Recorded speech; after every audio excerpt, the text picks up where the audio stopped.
Subscribe now and press the bell icon. Never miss an update. Hello.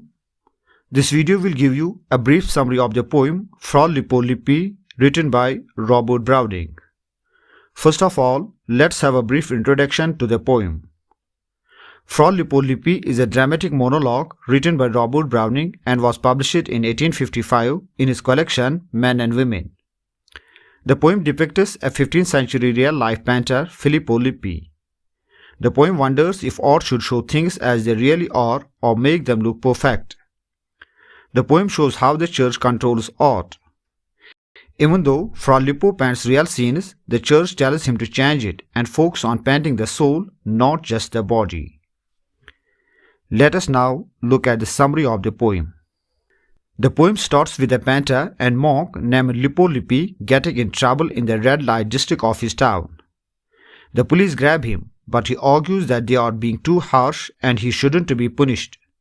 When he mentions that he knows someone important, Cosimo of the Medici family, they let him go. After being set free, Lippo Lippi talks directly to the leader of the group, saying he is a famous painter and suggesting they shouldn't always obey authority blindly. He advises the leader to let his followers go their own way. Lippo then explains how he had been stuck in his room for 3 weeks until he heard a lively band passing by. He climbed down a ladder to join the fun on the streets but got caught. He defends himself, asking why he should be judged for indulging in his natural desires. Lippo Lippi shares his life story. He became an orphan as a baby and was hungry until his aunt sent him to a convent. When the monks asked if he wanted to become a monk and give up worldly things, he agreed because it meant he would get regular meals. Lippo didn't mind the lazy life of a monk, even at 8 years old, but he wasn't good at any of the studies they gave him. Lippo was good at drawing people's faces because as a hungry child, he paid close attention to details that made each face unique. Instead of studying at the convent, he spent his time doodling and drawing. The prior, the head monk, noticed his talent and made him the convent's artist. As the artist of the convent, Lippo painted many scenes from everyday life that the regular monks liked because they could see familiar things in his art. However, the head monk and other educated people didn't approve. They believed an artist's job wasn't just to show the physical body but to reveal the soul. They wanted Lippo to paint more saintly pictures instead of everyday scenes. Lippo tells his listener that showing the body in paintings can reveal the soul because simple beauty is one of the best things created by God. He explains that the main problem in his life is that he wants to paint things as they are, but his bosses want him to paint life in a moral way. Even though he doesn't like it, he has to obey them to be successful.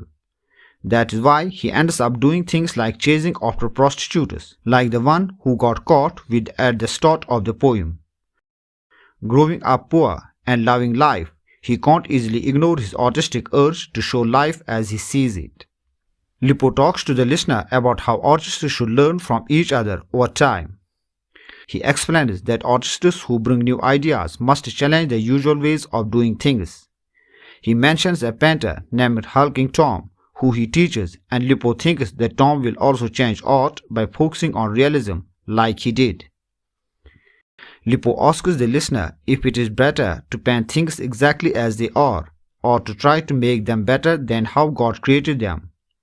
He says that even when painting nature, artists can make people see ordinary things in a new way.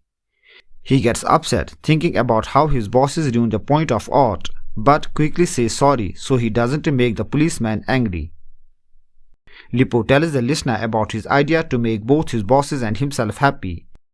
He plans to paint a big religious picture showing God, the Madonna, and a few saints, but he will sneakily add a small picture of himself watching the scene in one corner. He imagines in the painting a lovely angel praising him until a jealous husband makes him hide. Lippo says goodbye to the listener and goes home.